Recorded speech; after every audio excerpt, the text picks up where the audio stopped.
Bismillahirrahmanirrahim. Assalamualaikum warahmatullahi wabarakatuh. Alhamdulillah, la haula wala quwata illa billah. Asyhadu an la ilaha illallah wahdahu la syarikalah wa asyhadu anna Muhammadan abduhu wa rasuluhu, amma ba'du. Bapak-bapak, ibu-ibu yang dimuliakan Allah, alhamdulillah kita pada malam hari ini kita bisa bertemu lagi untuk mengkaji kitab 420 hadis sahih pembentuk karakter bersama Ustadz Dr. Muhammad Hambal Sofyan LC MPDI. Mudah-mudahan kita semua diberikan keistiqomahan, amin. Dan perlu kita syukuri bahwa sampai detik ini kita semua masih diberikan oleh Allah Subhanahu wa taala sebuah kenikmatan, kesehatan dan juga kenikmatan rasa damai. Karena hari ini saudara kita di Palestina masih merasakan peperangan, bahkan genosida, menghabiskan seluruh suku Palestina, rencananya Israel laknatullah. Dan mungkin kita bahkan mungkin sudah capek melihat tayangan, status dan seterusnya. Melihat saja sudah capek apalagi mereka saudara-saudara kita yang di sana. Maka dari itu saya menghimbau kepada diri saya pribadi dan seluruh jamaah untuk tidak capek-capek dan tidak bosan-bosan menyelipkan doa di setiap doa-doa untuk saudara kita yang ada di Palestina. Mudah-mudahan Allah Subhanahu wa taala memberikan kemenangan dan menghancurkan Israel laknatullah sehancur-hancurnya. Amin. Bapak Ibu yang dimuliakan Allah, kami tak lupa juga mengucapkan jazakumullah khairan kepada Bapak Ibu yang ikut serta berpartisipasi dalam kelancaran acara kami, baik yang secara langsung menjadi donatur ataupun yang tidak langsung, artinya kadang-kadang ada yang memberi, ada yang berupa makanan, minuman, dana, makanan dan seterusnya. Kami ucapkan jazakumullah khairan, mudah-mudahan Allah Subhanahu wa taala membalas yang lebih baik dan lebih berkah lagi. Bapak Ibu yang dimuliakan Allah, nanti di terakhir ada sesi tanya jawab, maka dari itu monggo didengarkan dengan baik, dengan seksama. Ketika nanti ada yang kurang jelas bisa ditanyakan di sesi tanya jawab.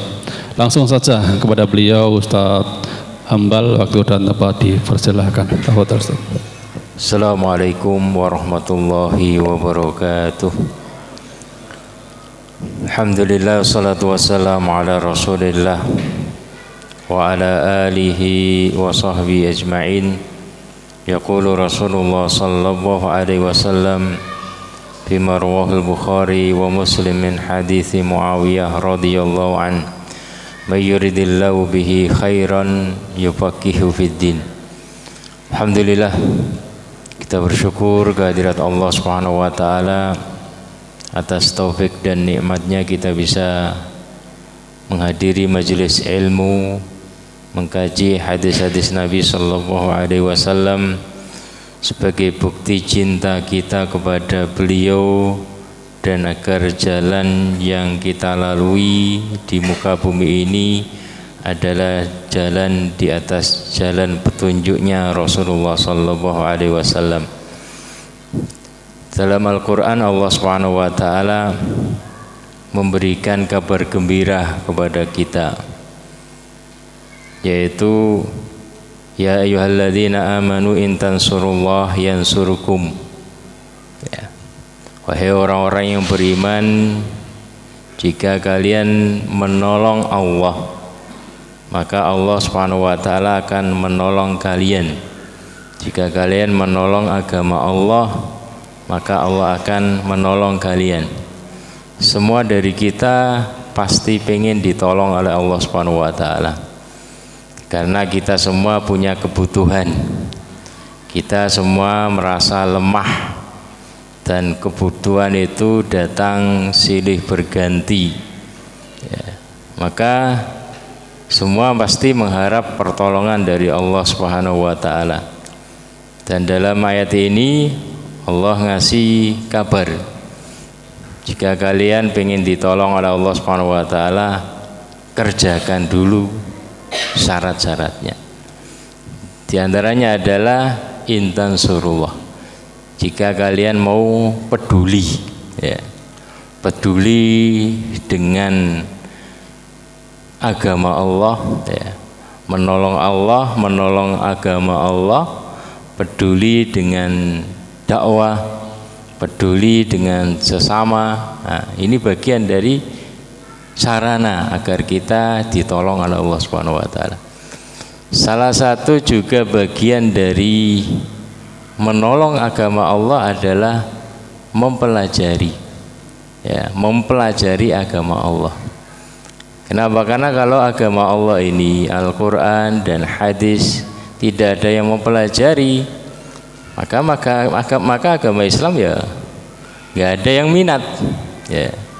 Jadi menolong agama Allah itu bagian diantaranya adalah kita ngaji, ya. Artinya kalau ngaji kita ini diantara barokahnya itu adalah Allah Subhanahu wa taala akan mencukupi kita, ya. Allah akan menolong kita, mencukupi kita, ya. Makanya di dalam hadis yang menjelaskan tentang fisabilillah, ya. Jadi Rasulullah SAW ditanya tentang mana saja yang masuk fisabilillah, ya. Maka beliau mengatakan man qatala litakuna kalimatullahi al-ulya fa huwa fisabilillah.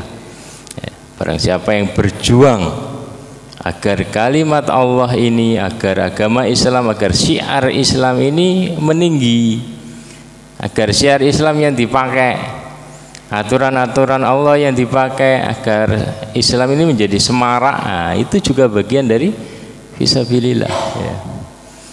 Makanya dalam hadis, ya, dalam hadis itu mengkaitkan tentang antara belajar dan jihad, ya. Kenapa? Karena kalau tidak ada belajar, nggak ada ngaji, agama tidak diamalkan.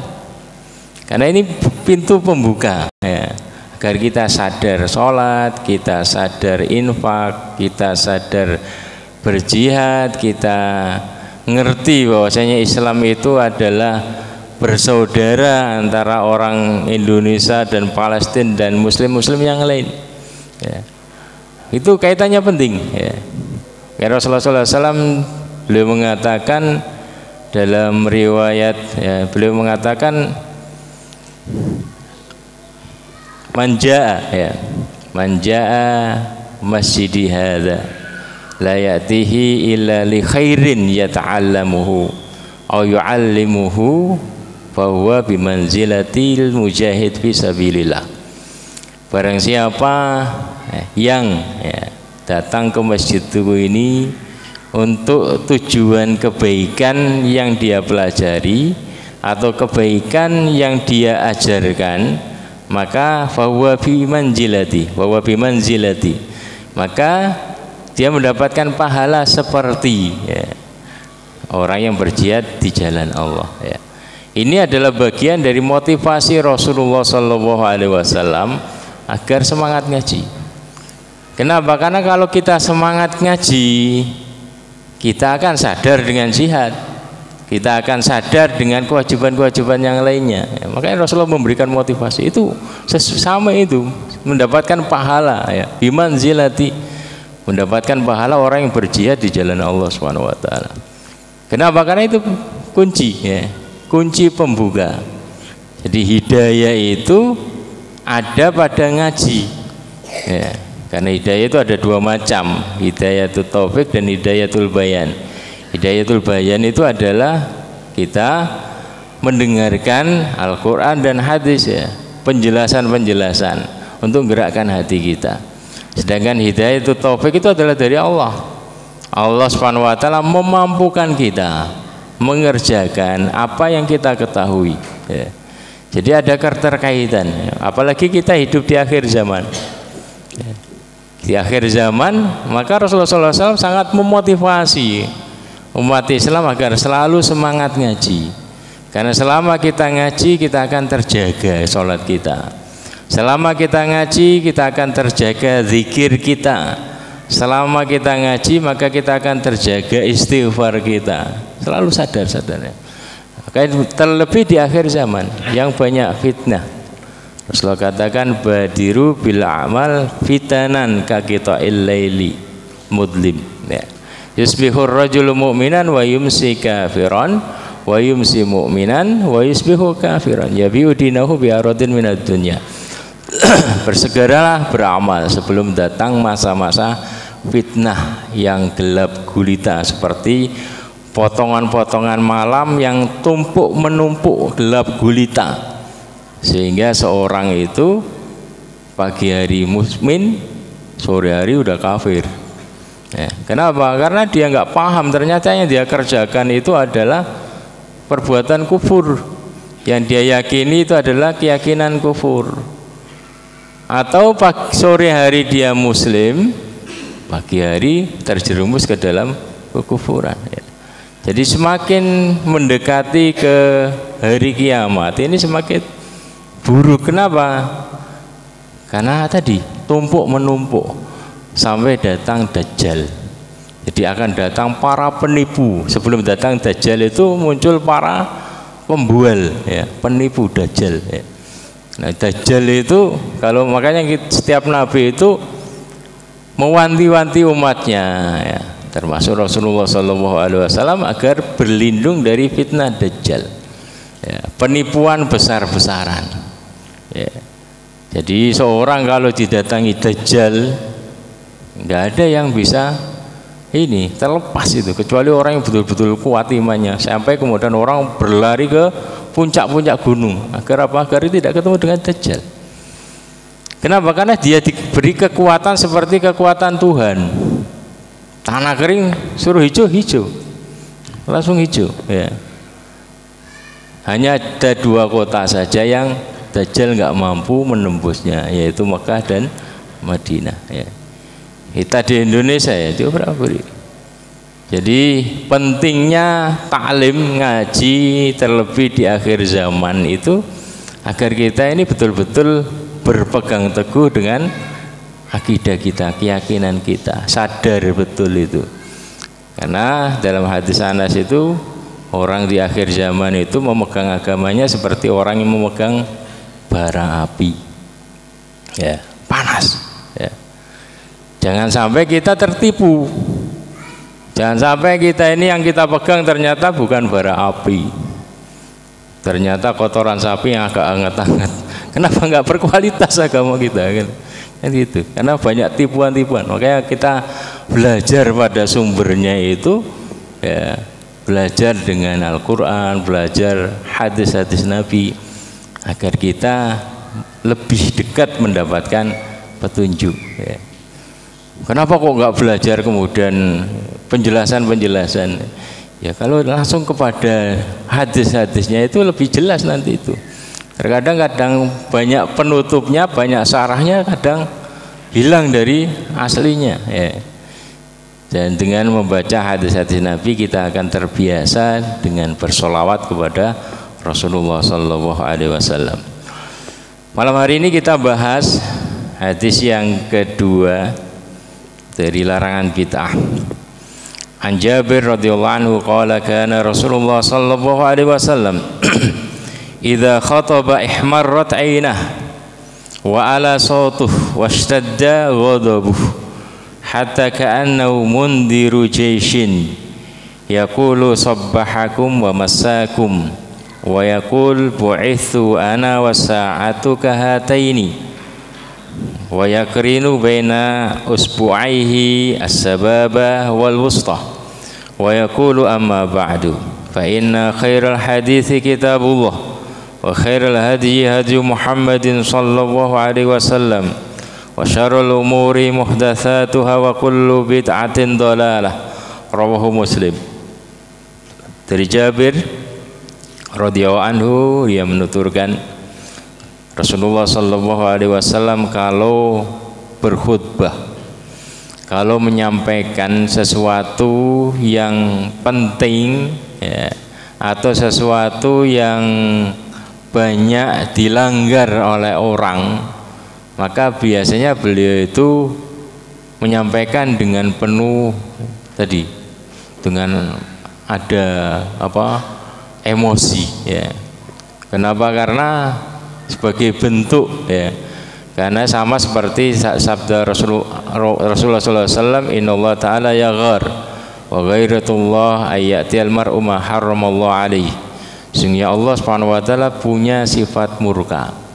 Dan Allah itu murka ketika seorang hamba melanggar aturan-aturan Allah Subhanahu wa taala. Demikian juga Rasulullah sallallahu alaihi wasallam. Ketika beliau menyampaikan hal-hal yang merusak agama, maka beliau sampaikan dengan serius ya, tidak dengan guyon.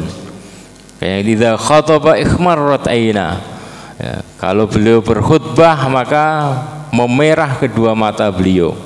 Wa ala sautuh, dan mengeras ya, tinggi suaranya tinggi ya, suara beliau tinggi. Washtaddat ghadabuh, dan murka beliau memuncak, artinya menyampaikan agar umat ini takut ya. Itu artinya itu khutbah Rasulullah, tausiah Rasulullah itu menghasilkan orang itu takut melanggar, bukan dengan ketawa-ketawa ya.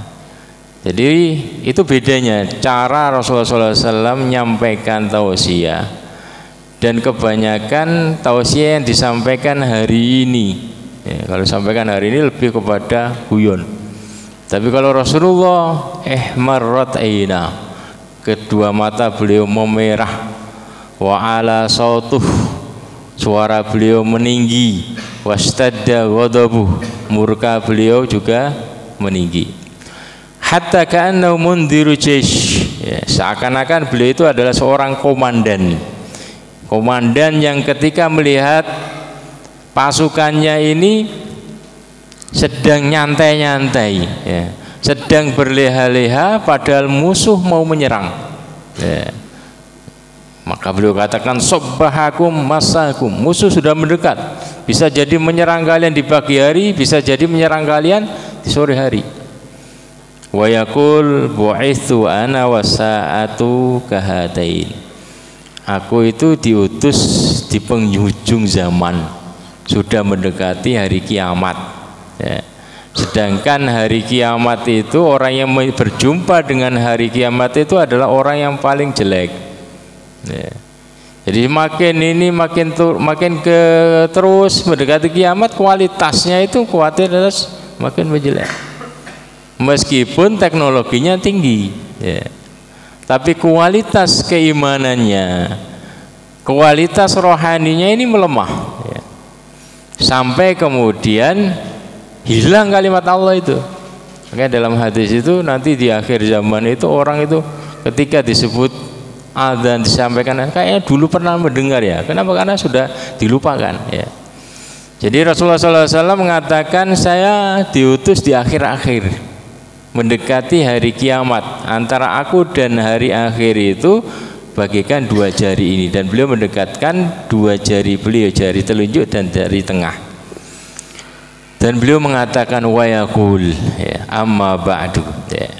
Jadi itu sebagai muqaddimah, beliau ingin menjelaskan sesuatu yang bisa merusak syariat, sesuatu yang bisa merusak agama, yaitu apa? Inovasi dalam ibadah agama ya. Beliau katakan amma ba'du fa inna khairal hadithi kitabullah ya. Dan beliau memberikan kunci agar kita ini selamat ketika hidup di akhir zaman. Itu Rasulullah katakan sesungguhnya sebaik-baik perkataan itu adalah kitabullah, Al-Quran ya. Kenapa? Karena akhir zaman itu banyak perkataan dusta ya. Kayak beliau katakan khairul hadis, dalam riwayat yang lain asdaqul hadis, perkataan yang paling benar, paling jujur itu adalah kitabullah. Wa khairul hadi hadi Muhammadin sallallahu alaihi wasallam, dan sebaik-baik petunjuk cara mengamalkan, cara beragama itu adalah caranya, petunjuknya Rasulullah sallallahu alaihi wasallam.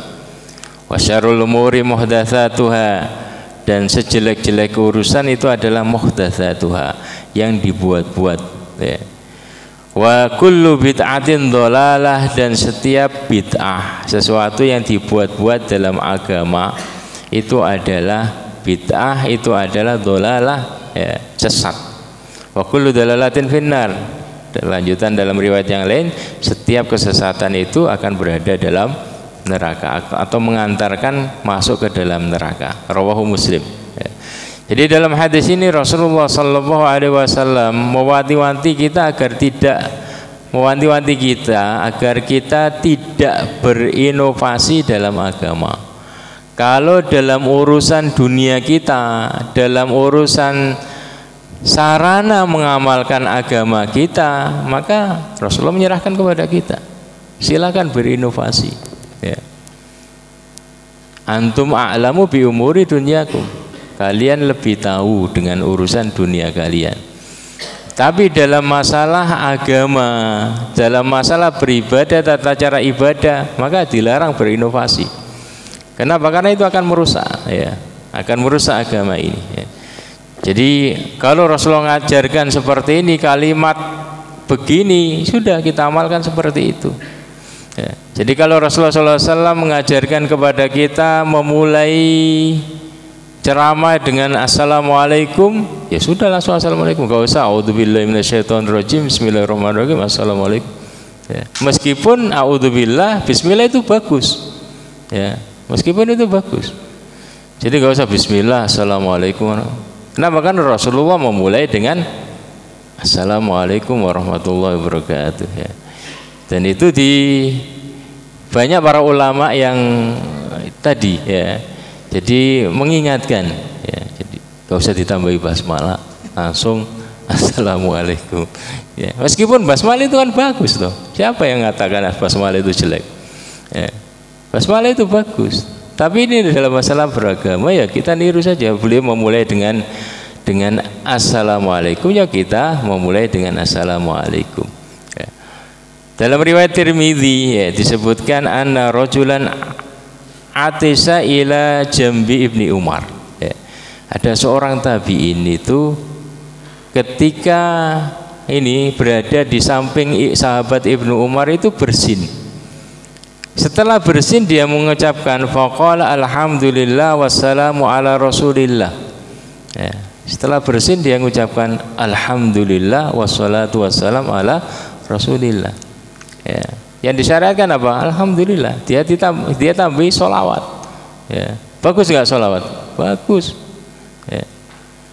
Maka Ibnu Umar mengatakan, ya, qala Ibnu Umar wa ana aqul alhamdulillah wassalamu ala rasulillah, ya. Kita biasa mengucapkan itu, kata-kata itu bagus. Alhamdulillah wassalatu wassalam ala rasulillah itu memang diajarkan beliau Rasulullah, ya. Dalam mungkin mukaddimah dan yang lainnya itu bagus. Cuman Rasulullah dalam tempat ini setelah bersin itu panduan beliau itu hanya alhamdulillah, ya. Maka beliau katakan walaisa hakadza 'allamana Rasulullah sallallahu alaihi wasallam. Tidak seperti ini yang diajarkan Rasulullah kalau kita membaca doa setelah bersin. Gak usah ditambah-tambahin wassalamu ala rasulillah, cukup alhamdulillah, ya. Jadi annaqula alhamdulillah ala kulli hal, ya. Kita mengucapkan alhamdulillah atau alhamdulillah ala kulli hal. Itu yang ya, alhamdulillahirabbil alamin. Nah, itu tambahan juga nggak boleh. Jadi kalau panduan doanya itu hanya alhamdulillah, nggak usah ditambah rabbil alamin arrahmanir rahim maliki yaumiddin, nggak boleh, ya. Meskipun itu bagus. Demikian juga adzan. Adzan ya langsung Allahu Akbar, nggak usah diawali dengan a'udzubillahi atau bismillahirrahmanirrahim keras, ya.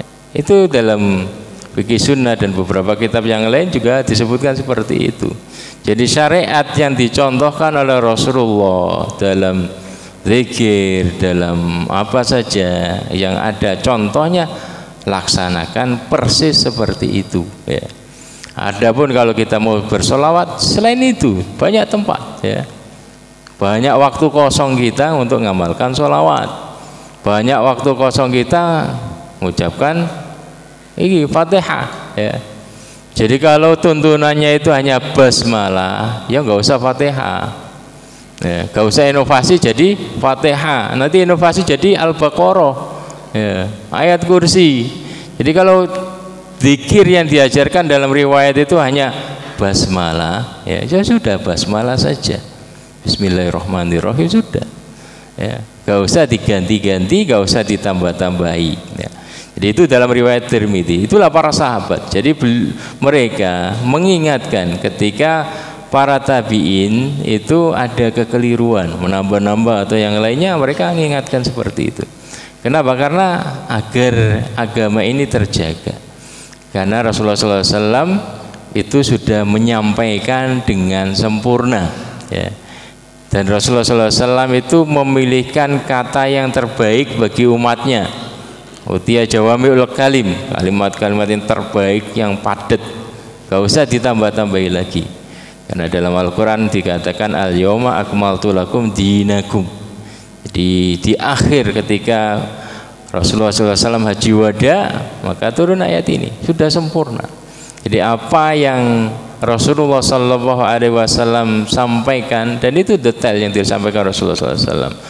Beliau katakan taraktukum ala mahajjatin bayda, aku tinggalkan kalian dalam keadaan terang benderang, dataran yang putih, lailuha kanahariha, malamnya bagaikan siang hari, artinya terang benderang.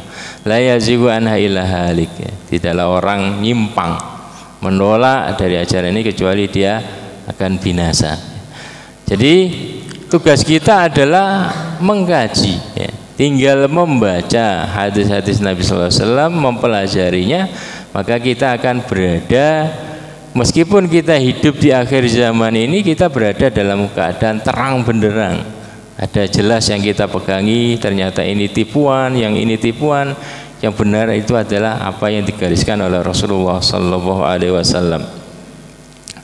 Karena Rasulullah SAW, ya, jadi Rasulullah SAW beliau menggariskan, ya, beliau pernah membuat garis, ya, kemudian setelah membuat garis lurus, maka beliau kemudian membuat garis-garis di samping kanan dan samping kirinya, ya, banyak, ya.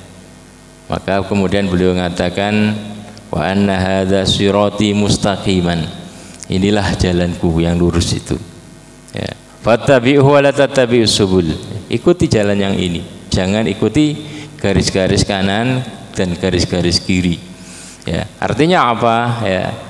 Jadi yang menyimpang dari jalur kanan, aliran kanan, dan yang menyimpang dari aliran kiri itu sangat banyak sekali.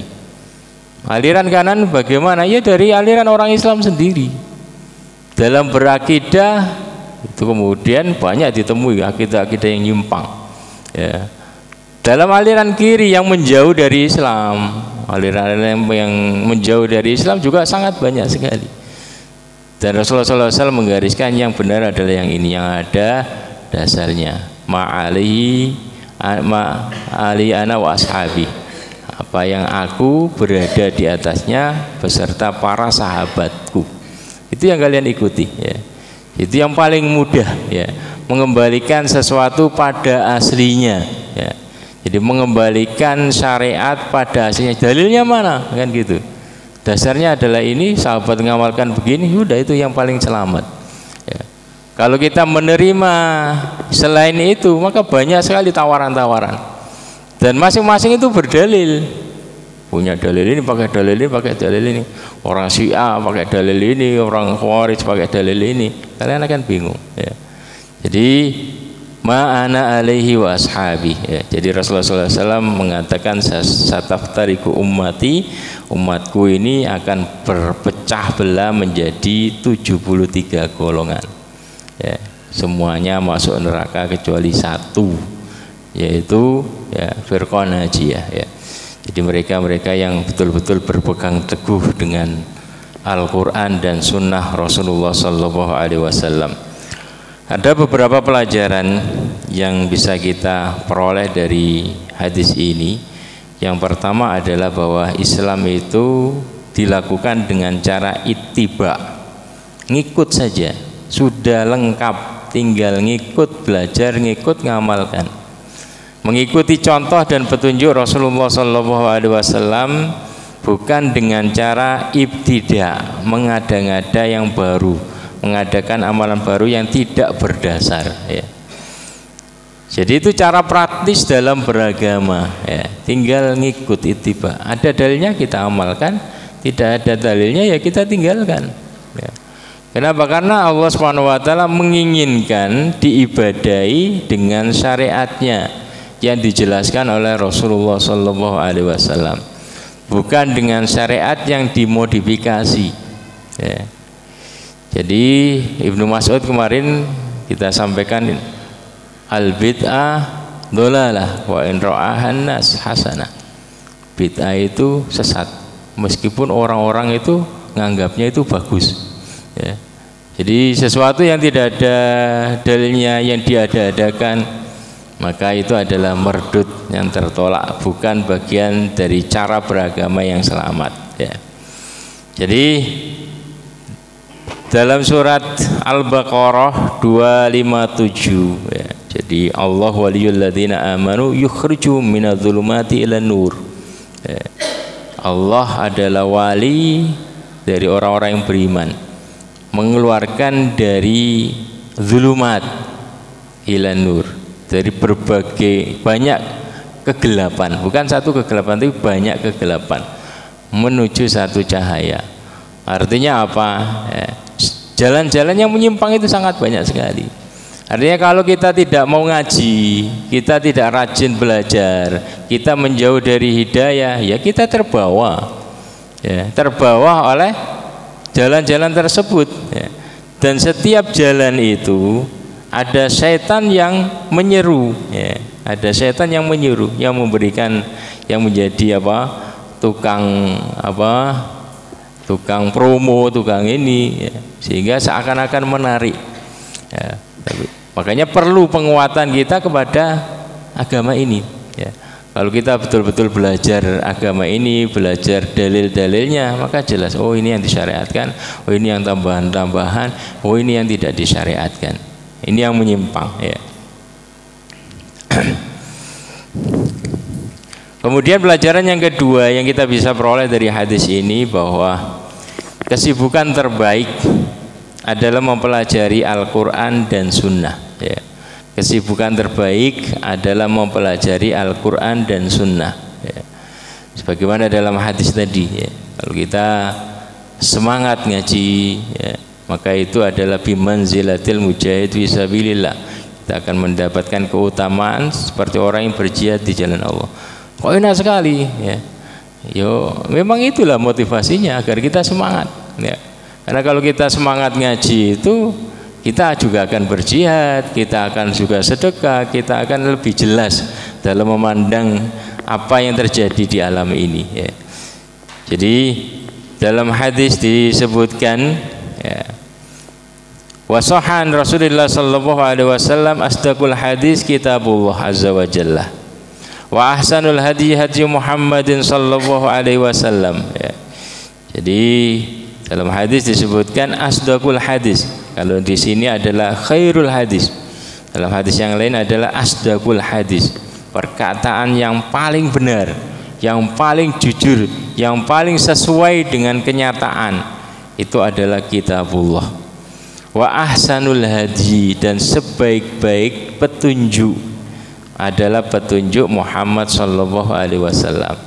Kenapa beliau mengikutkan ini setelah sebaik-baik tadi perkataan? Karena cara mengamalkan, ya, cara mengamalkan agama itu orang kemudian banyak yang berinovasi. Makanya Rasulullah SAW memutus tadi agar setiap generasi terus sampai akhir zaman ini tetap satu selamat, maka cara beragama itu yang ikuti Rasulullah SAW. Kenapa? Karena setelah itu banyak yang berinovasi, ya. Ada ini kelompok ini kemudian caranya seperti ini buat cara lagi seperti ini, buat cara lagi seperti ini. Tapi kalau itu adalah kita ngerujukan pada dalil, jelas ya. Itu akan menyatukan umat ya. Jadi wa khairul hadi, sebaik-baik petunjuk ya. Yang paling tepat itu adalah petunjuk Rasulullah sallallahu alaihi wasallam ya. Kemudian kenapa beliau mengatakan demikian? Kayak dikatakan di sini anna masdarul ma'rifah fi masailil iman waddin ya. Kenapa kita harus mengkaji Al-Qur'an dan hadis? Karena sumber pengetahuan terkait keimanan dan agama yang paling bagus itu adalah kitabullah Al-Qur'an dan sunnah Nabi sallallahu alaihi wasallam. Wa anna ayya khurujin anhuma bid'ah wa dhalalah wa anna khaira man fahima kitaballah wa sunnati nabiyhi hum salafu hadhil ummah ya. Dan kalau kita keluar dari kedua tersebut, keluar dari Al-Quran atau menyimpang dari Al-Quran dan Sunnah, maka kita akan terjerumus ke dalam bid'ah dan kesesatan. Jadi hari ini musuh-musuh Islam itu ya, mencoba untuk memalingkan. Jadi Rasulullah mengatakan demikian. Sedangkan hari ini itu dikatakan bahwasanya ciri-ciri ya, pengajian yang radikal itu adalah pengajian yang ada kata-kata bid'ah, sesat ya. Kalau ada kajian katakan oh ini bid'ah, oh ini menyimpang sesat, nah, itu ciri-ciri pengajian yang radikal kan gitu. Padahal Rasulullah sendiri mengatakan bahwasanya ya tadi ya, beliau nyebut bid'ah, yang nyebut bid'ah sesat itu Rasulullah. Nah, itulah pinternya media agar orang itu bebas berinovasi. Maka senjata yang memangkas, yang melarang inovasi itu buang, jangan dipakai ya. Kan aturan kan kadang gitu musuh itu ya. Biar ini bebas, yang ini jangan dipakai ini. Biar apa? Biar semua bebas berinovasi dalam beragama ya. Makanya dikatakan seperti itu, biar punya pemikiran yang sama bebas, maka disebarkan seperti itu.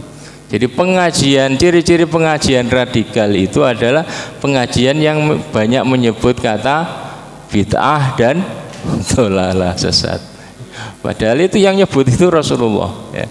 Sampai di awal khutbah Jumat muqaddimahnya beliau sempatkan menyampaikan seperti itu ya. Beliau sempatkan amma ba'du fa inna, beliau membaca seperti ini yang kita baca, yang kita bahas hari ini.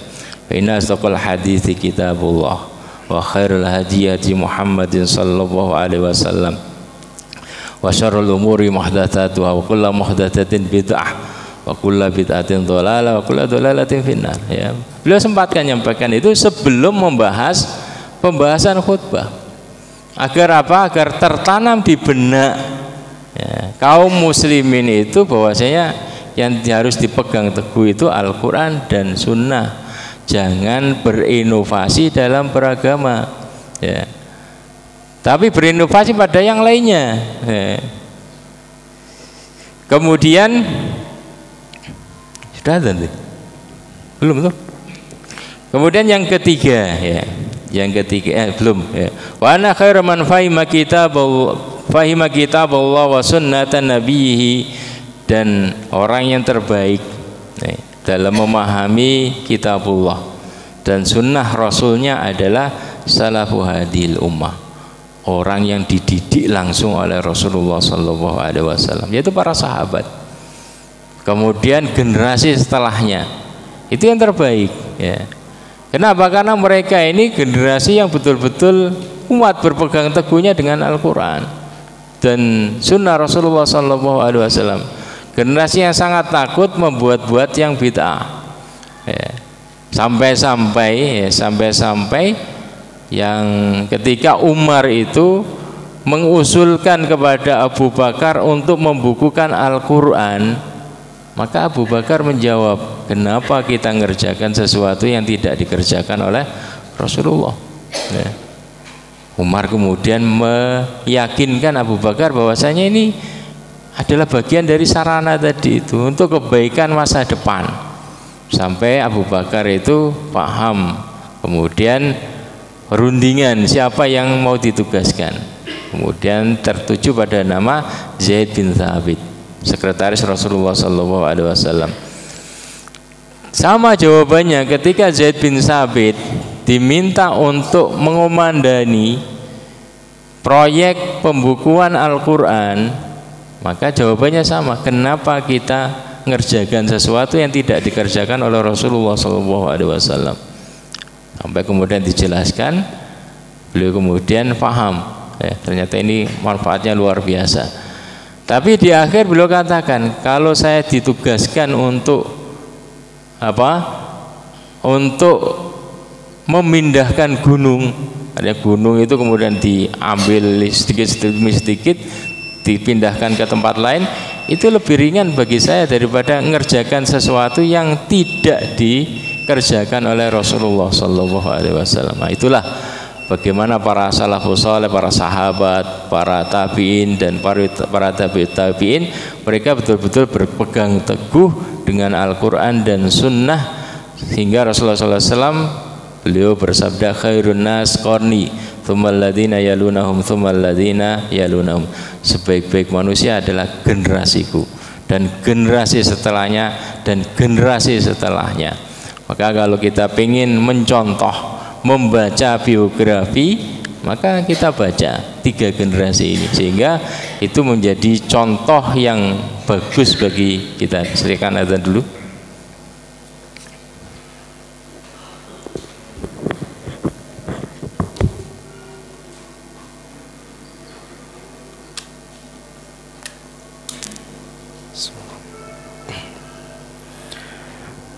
Allahu Akbar, Allahu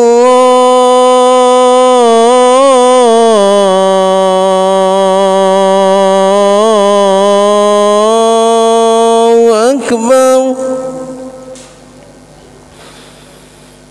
Allahu Akbar,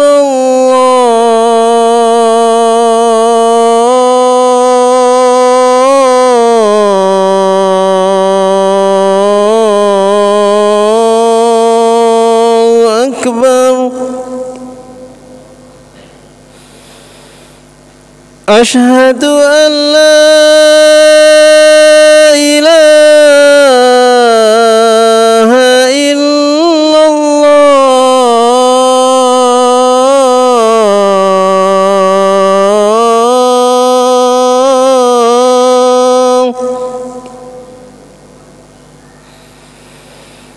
Ashhadu an la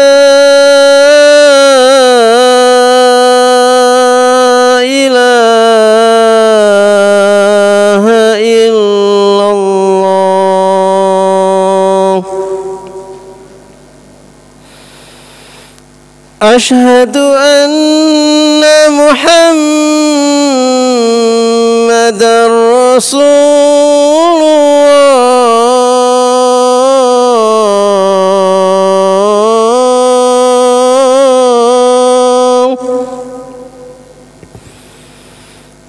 Ashhadu anna Muhammadar Rasulullah.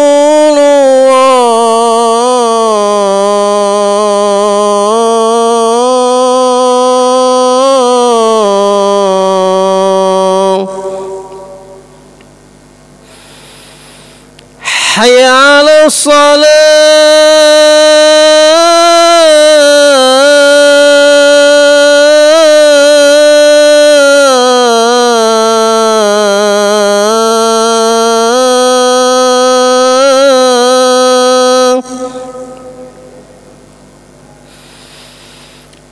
Hayya 'ala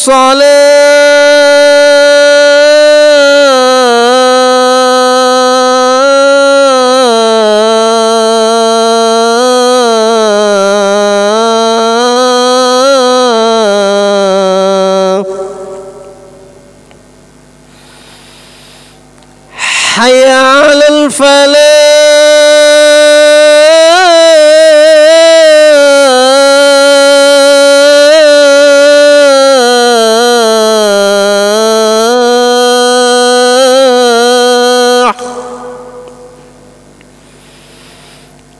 Hayya 'alal falah.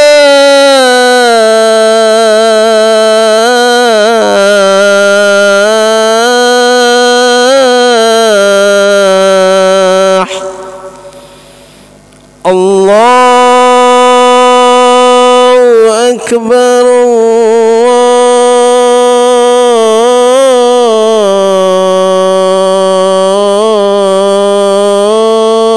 الله أكبر لا إله إلا الله.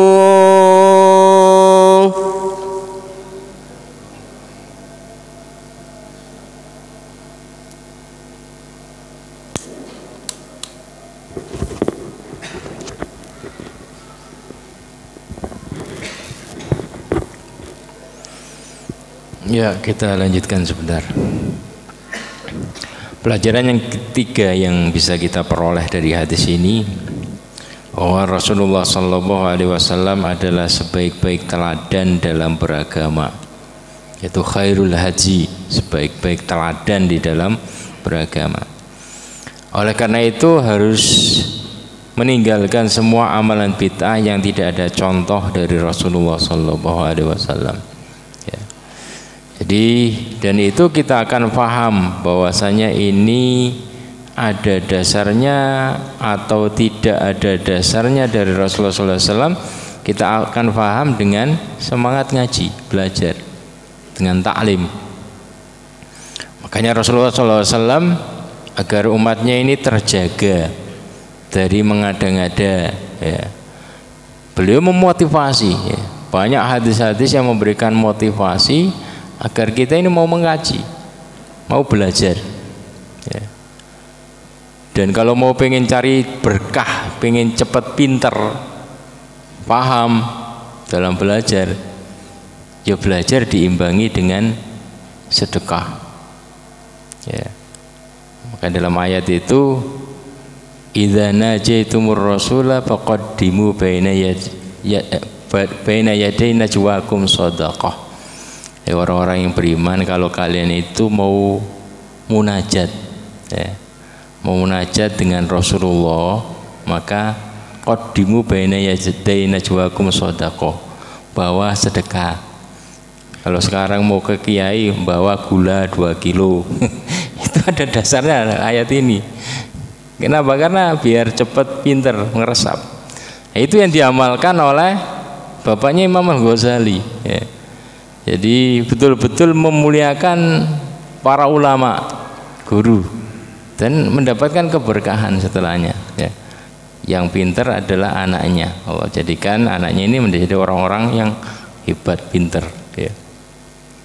Maka di grup itu saya share, ya, ngajak bersama, mari kita semangat, ya, untuk yang punya kelebihan harta, nah, bisa ikut mendanai dakwah kita ini, kajian kita ini, agar terus, ya, semarak, ya. Karena kalau nggak ada minumnya juga haus, panas, ya, apalagi kalau ada macam-macam, bisa, ya, kita nikmati bareng untuk kebersamaan, ya. Jadi bagi yang ada kelapangan rezeki bisa gabung, atau yang mengharapkan barokah, pengen cepat pinter, pengen paham, pengen keluarganya ini, karena tadi, ya, seperti yang Rasulullah SAW jadikan tadi, kal mujahid fisabilillah, ya. Barang siapa mendatangi masjidku ini untuk belajar kebaikan atau untuk mengajarkan kebaikan, ya, maka segala bentuk di dalamnya ini, sedekahnya, kehadirannya, dan itu akan dinilai tadi, ya. Jadi cara untuk mengetahui bahwasanya ini ada dasarnya dari Rasulullah SAW ataukah tidak, yaitu dengan semangat belajar, dengan taklim. Kenapa? Karena kalau seorang itu tidak banyak pengetahuannya terhadap agama ini, maka dia cenderung untuk ngada-ngada, ya. Dan Imam Malik kemarin kita sebutkan perkataan Imam Malik, beliau mengatakan, man ibtada'a fil Islam bid'atan yaraha hasanah faqad za'ama anna Muhammadin sallallahu alaihi wasallam khana risalah. Barang siapa membuat-buat sesuatu yang baru dalam agama ini yang dia pandang itu bagus tapi tidak ada dasarnya, maka faqad zama, maka dia telah menuduh Nabi Muhammad telah mengkhianati risalah. Padahal Allah Subhanahu wa taala mengatakan al-yauma, di akhir dakwah Rasulullah pada haji wada turun ayat al-yauma akmaltu lakum dinakum hingga akhir. Demikian juga Ibnu Katsir ya. Beliau dalam menafsirkan ayat qul in kuntum tuhibbunallaha fattabi'uni yuhibbukumullah. Jika kalian cinta Allah maka ikutilah aku, ikutilah Rasulullah sallallahu alaihi wasallam, maka Allah akan cinta kalian. Beliau mengatakan hadhil ayal karimah hakimah ala kulli man idda'a mahabbatallah wa laysa huwa ala tariqatil muhammadiyah fa innahu kadzib. Ayat ini menjadi penjelas bahwa siapapun yang mengatakan cinta Allah akan tapi dia tidak mengikuti Rasulullah sallallahu alaihi wasallam, dia tidak mengkaji hadis-hadis Nabi sallallahu alaihi wasallam, maka cintanya itu adalah cinta dusta, cinta palsu ya. Kenapa? Karena kunci kita dicintai Allah adalah kita ittiba dengan Rasulullah sallallahu alaihi wasallam. Demikian juga Imam Al-Ajuri ya, menyampaikan dalam kitab Syariah, beliau menukilkan sebuah kisah ya, kisah Imam Ahmad yang di penjara ya. Kenapa? Karena berseteru dengan orang Mu'tazilah. Orang Mu'tazilah ini mempengaruhi khalifah sehingga khalifah ngikut ajaran Mu'tazilah ini yang mengatakan bahwasanya Al-Qur'an itu makhluk. Imam Ahmad nggak mau, Al-Qur'an itu adalah kalamullah ya, sampai dia di penjara. Kemudian suatu waktu dipertemukan, maka Imam Ahmad bertanya kepada Ibnu Abi Du'ab ini ya. Pertanyaannya praktis ya. Jadi apakah ya, apa yang engkau suruhkan ini itu didakwahkan oleh Nabi Muhammad SAW? Adakah dalil bahwasanya Rasulullah pernah mengatakan Al-Quran itu makhluk? Dia jawab enggak ada, itu pemikiran saya. Apakah engkau mendapati bahwasanya Abu Bakar itu mendakwakan seperti yang kamu dakwakan? Tidak ya, karena itu pemikiran saya pribadi ya. Sampai kepada dia menyebutkan Abu Bakar, Umar, Utsman dan Ali. Apakah ada asar bahwasanya mereka itu mengatakan seperti ini? Enggak didapatkan ya. Kalau Rasulullah, Abu Bakar, Umar, Utsman, Ali itu tidak mendakwahkan pemikiran ini, kenapa engkau dakwahkan ya. Ini yang kemudian menjadi senjata terakhir, kata-kata terakhir Imam Ahmad tersebut ya. Dalam berbagai permasalahan agama, ketika kita mendapati sesuatu yang tidak ada dasarnya, ya tinggal kita katakan seperti itu. Rasulullah tidak mengerjakan, Abu Bakar tidak mengerjakan, Umar, ya sudah selesai, gak usah dikerjakan. Kenapa? Karena mereka ini generasi terbaik ya, generasi terbaik yang mendapatkan legalitas langsung dari Rasulullah SAW. Orang-orang yang dijanjikan masuk surga karena kehebatannya dalam beragama ya. Jadi itu yang patut kita jadikan kaidah ya. Jadi kalau mendapati suatu amalan ada dasar enggak, ada dalilnya enggak dari Rasulullah? Apakah Abu Bakar mengerjakan, apakah Umar mengerjakan? Kalau enggak, kita kembali kepada asal. Jadi bagaimana cara Rasulullah bertasbih, bagaimana cara Rasulullah berzikir yang ada nasnya, itu yang kita amalkan. Karena itu yang paling menyelamatkan. Demikian. Assalamualaikum warahmatullahi wabarakatuh. Selanjutnya yaitu sesi tanya jawab. Monggo Bapak Ibu yang ingin bertanya. Iya. Ya, dengan Arab sih. Assalamualaikum Ustaz. Terima kasih atas waktunya. Langsung saja saya mau bertanya tentang bagaimana bermakmum kepada orang ahli bidah, dan bagaimana kalau kita di situ bersama-sama sholat di belakang ahli bid'ah karena tidak ada sesuatu yang lain kecuali itu, karena kita mengharap keutamaan jamaah, Ustaz. Itu saja, Ustaz. Iya. Yang benar itu adalah kalau tidak ada pilihan yang lain, ada masalah. Karena Ibnu Mubarak ya, pernah ditanya tentang hukum sholat di belakang ahli bid'ah. Beliau jawab, sholli wa ali bid'atuh. Gak apa-apa, gabung sholat. Kebid'ahnya itu ditanggung oleh imamnya itu. Sholat kamu sah. Ya. Jadi tidak usah pilih-pilih. Artinya ini imamnya itu ahli bid'ah, gak jadi sholat. Itu tambah bid'ah baru. Jadi tetap ya, selama itu adalah kiblatnya sama, maka kita ini sholat di belakangnya nggak apa-apa, sah. Sholli wa alaihi bid'atuh, kata Ibnu Mubarak. Silakan sholat, nggak apa-apa. Bid'ahnya ditanggung oleh imamnya, engkau nggak terpengaruh dengannya. Jadi itu. Klarifikasi Ustaz. Seperti tadi yang disampaikan oleh Kak To tadi, Assalamualaikum Ustadz, itu termasuk boleh apa enggak tadi Ustadz? Ya kan Assalamualaikum, nggak ada bismillahnya. Ada Ustadznya. Assalamualaikum Ustadz gitu. Oh itu kan dia nggak khutbah dia. Oh gitu ya. Berarti ditujukan hanya kepada Ustadz salamnya. Ya, selanjutnya Cak Agus.